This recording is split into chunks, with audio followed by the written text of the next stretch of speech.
accident, if it's not injuring somebody, probably makes the body shop happy and somebody else happy. But how much does all this stuff mean to cost? Well, on a regular basis, annually, the total economic cost of traffic collisions is around $4 billion in the state of Indiana. Now, That's a B? That's a B, big B with the billion. You break that down for roughly 6 million people in Indiana. It's about $600 per capita, but that's everybody. That's from the a 1-month-old infant up to a 90-year-old person. So this is a per capita figure.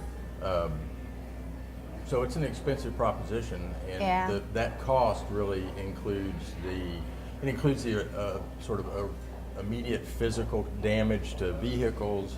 It includes the damage to the infrastructure that might take place if somebody runs into a light pole. That light pole goes down. You end up with city officials or city crews have to come out and repair some of these things.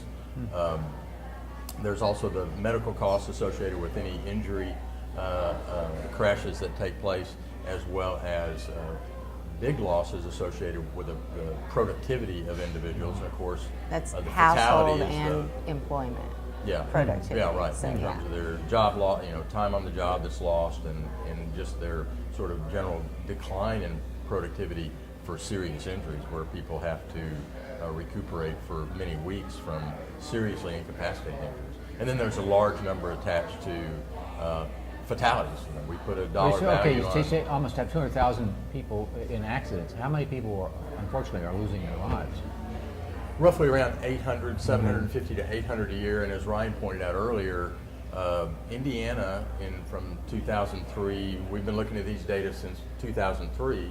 For 10 years. So you got a bunch of data for 10 years. It's been going down, both the sort of normalized rate per mile traveled, as well as a sort of a percentage of total persons involved, about 750 to 800 people a year. The state of Indiana, we've been doing this for 10 years, and it's a nice contract, but the state of Indiana has all this data. What happens to the data?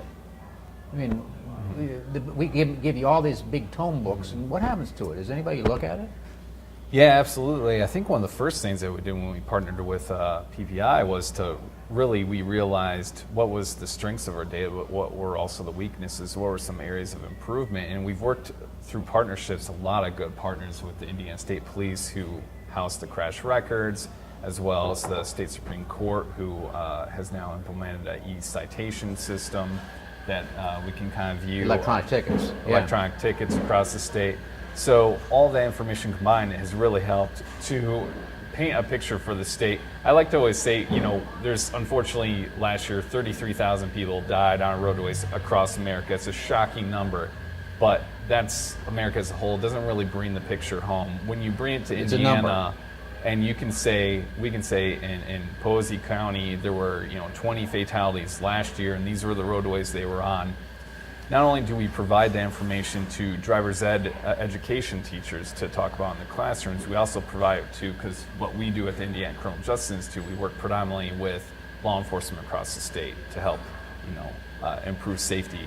And we provide this information to the law enforcement officers so they can see in the county fact sheets that are produced in their community where are the crashes actually occurring that are, for example, alcohol related, or where they are unrestrained. We call it the fishing hole.